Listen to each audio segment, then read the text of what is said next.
Ai, que bom.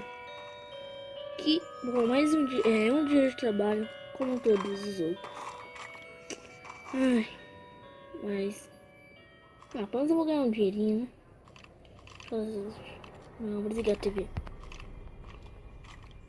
O pessoal disse que é meio assombrado aqui, mas...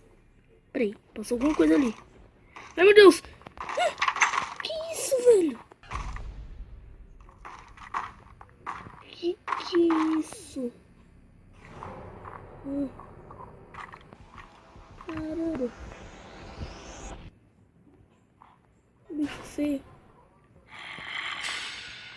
Não. Ai. O que tem aqui? Barreira? Eu não preciso de barreira. Ai, o que tem aqui desse lado? Ai. Ai, caramba!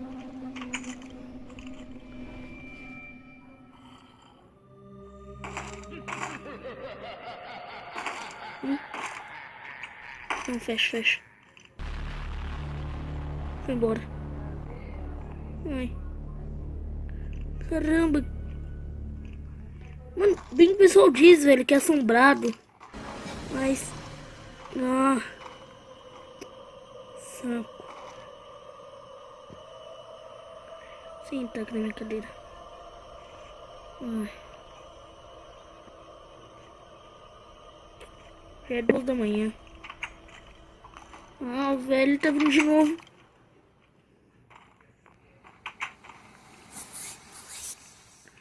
Ai, vou lá pra ver.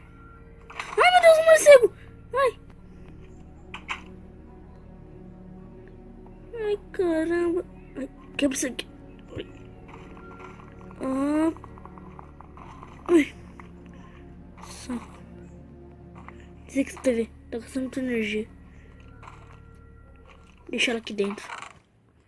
Sabe? Coube.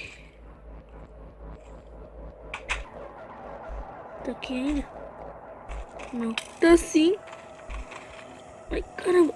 Ai, deixa eu dar um flash em mim. Ai.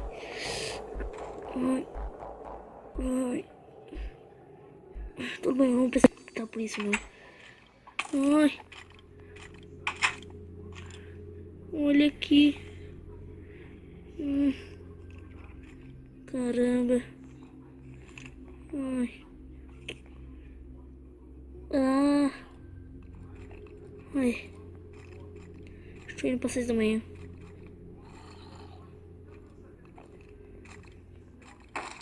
Oi. Não tá gastando uma energia, velho. Sai. Não. Ai, sai. Não. Ai. Não, sai. Ai, meu Deus. Ai, não. Ai, ele vai matar. Ai, socorro. Ai. Não.